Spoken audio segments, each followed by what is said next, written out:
Bienvenidos a En Primera Plana. Puede ser que usted y yo compartamos algo más que este momento. Es posible que ni a usted ni a mí nos guste pagar impuestos. Muy posible, sobre todo después de que se hayan descubierto tantos fraudes en Medicare, Medicaid, los cupones de alimentos, los centros de tratamientos paliativos, los centros educativos y, ahora, los programas de autismo. An autism program that cost the taxpayer $600,000 just 6 years ago. Un programa para el autismo que le costaba a los contribuyentes $600,000 hace 6 años se disparó a más de 400 millones. Pero sin duda, esa cifra no se debió a la oferta y demanda, no tuvo que ver con la atención médica ni con la caridad. Es una estafa. Como les decía, cuesta entusiasmarse con entregarle más dinero al gobierno federal. Las familias con niños autistas ya afrontan desafíos enormes con las terapias, los especialistas y los sistemas de apoyo. Este fraude hace que esas barreras sean aún más difíciles de superar. Cuesta entusiasmarse y empiezo a creer que ellos también se están dando cuenta. ¿Por qué? Mire, el IRS ha lanzado un programa piloto con la inteligencia artificial de Palantir para decidir a quién debe auditarse y a quién no. Eso significa que si antes ya era desagradable pagar impuestos y luego esperar a que un burócrata federal decidiera si te iban a auditar o no, ahora esa decisión la toma directamente un bot de IA. Algo así como el GPT del fisco. Ahora bien, para ser claros, esto no es algo tan novedoso. El IRS lleva años advirtiendo de que esta incorporación de la IA se haría efectiva en 2023. El comisionado del IRS, Daniel Werfel, lo dejaba claro.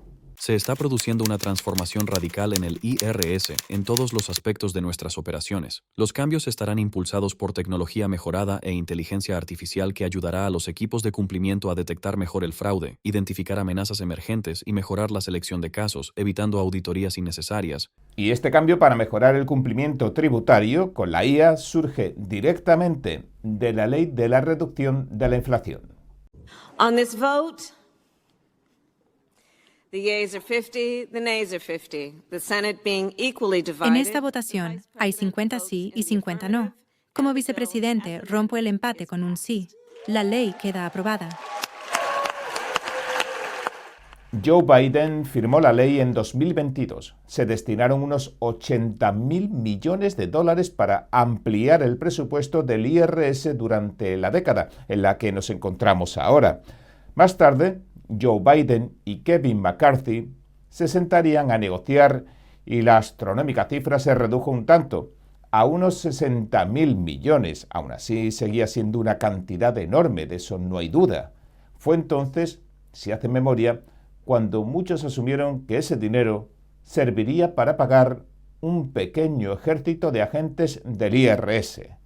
Luego parece ser que una parte considerable se ha destinado en realidad a expandir el uso de la tecnología en la recaudación de los impuestos.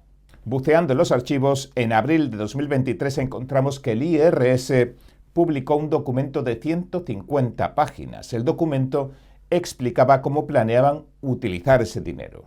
Hablaron de una modernización completa en materia de tecnología punta, datos y análisis, y parte del plan se centraba en mejorar la experiencia de usuario mediante chats de IA, los bots chats, los portales en línea, en Internet y respuestas automatizadas, aunque, sinceramente, según me consta, eso todavía no funciona demasiado bien porque las esperas al teléfono pueden resultarte interminables. Ahora bien, además del servicio al cliente, una de las partes donde se destinaba este dinero, la otra parte se invertiría en aumentar la recaudación, en hacer cumplir la ley tributaria con la ayuda y supervisión de la IA. Y ese es el plan que ahora, en 2026, estamos viendo materializarse. Según el IRS, comenzarán a emplear las herramientas de la IA para perseguir irregularidades fiscales con un programa piloto basado en una herramienta de Palantir que se llama SNAP. SNAP son las siglas de Plataforma de Selección y Análisis. Esta SNAP, según el IRS, puede procesar una cantidad gigantesca de declaraciones cada año. Además, en un momento en que la agencia tiene muchos menos empleados que hace una década, especialmente en funciones de auditoría. Y ahí es donde entra en juego la inteligencia artificial. A día de hoy, los estadounidenses deben solo un 15% de los impuestos, es decir, que pagan alrededor del 85% de los impuestos que deben. Esta diferencia se conoce como brecha fiscal. Pero, aunque suene a poco, resulta ser una brecha enorme. Según las estimaciones del propio IRS, en 2022 llegó a cerca de los 700.000 millones de dólares anuales. Y de ahí no ha bajado. Para intentar recuperar ese dinero, el IRS alimentará el sistema con formularios fiscales como el W2, 1099 y 1040. Después, la IA comparará esos datos con tres fuentes principales. Una, las declaraciones fiscales anteriores para detectar posibles patrones. 2. La información pública disponible en Internet. Y 3. Los datos que compra a intermediarios privados. Por ejemplo, si tienes una banda musical, el sistema podría revisar tus redes sociales, contar cuántos conciertos haces cada año y comparar esa actividad con los ingresos que declaraste. Toda esa información la va a procesar la herramienta que dijimos, la SNAP, para detectar inconsistencias. El excomisionado del IRS describió el sistema con esta analogía. Imaginen a un empleado del IRS jugando al ajedrez contra un evasor fiscal. Ahora imaginen que tiene a la IBM Watson sentado a su lado diciéndole exactamente cómo jugar. La IA, según explica, permite detectar patrones de evasión de impuestos que antes eran invisibles, y esto llega en un momento particularmente oportuno para el IRS, porque la agencia ha sufrido una importante reducción de personal.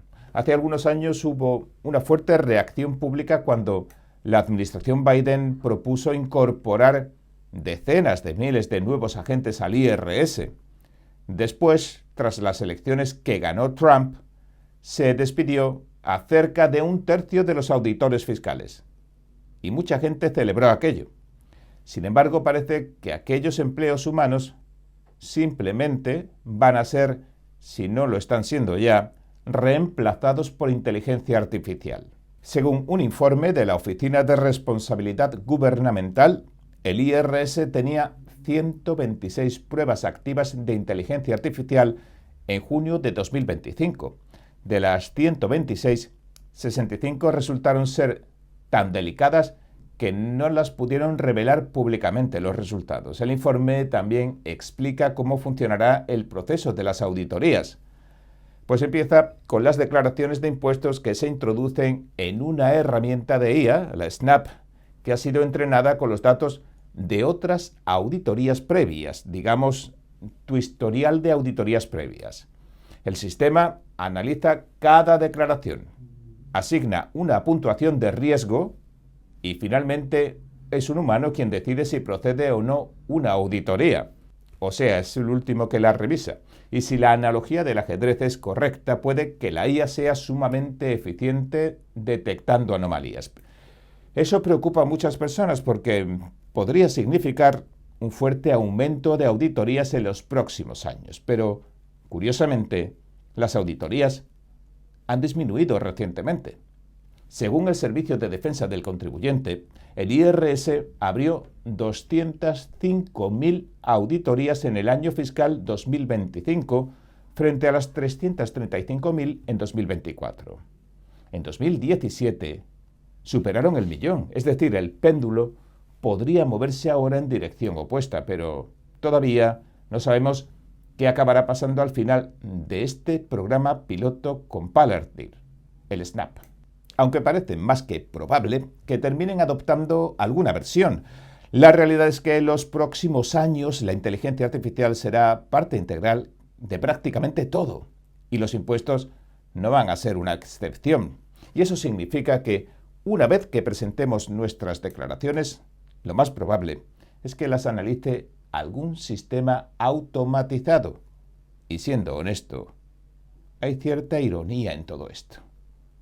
Mucha gente votó para reducir el número de agentes del IRS, lo aprobaba, solo para acabar, quizás, frente a un ejército de agentes de la IA que no duermen, no descansan y no se toman vacaciones. Palantir está aquí para irrumpir y hacer que las instituciones con las que nos asociamos sean las mejores del mundo. Bueno, esta es la última reflexión. Hasta aquí nuestro informe de hoy. Si le gustó, por favor, no olvide darle a me gusta, suscribirse y compartirlo. Gracias por ver En Primera Plana. Nos vemos la semana que viene.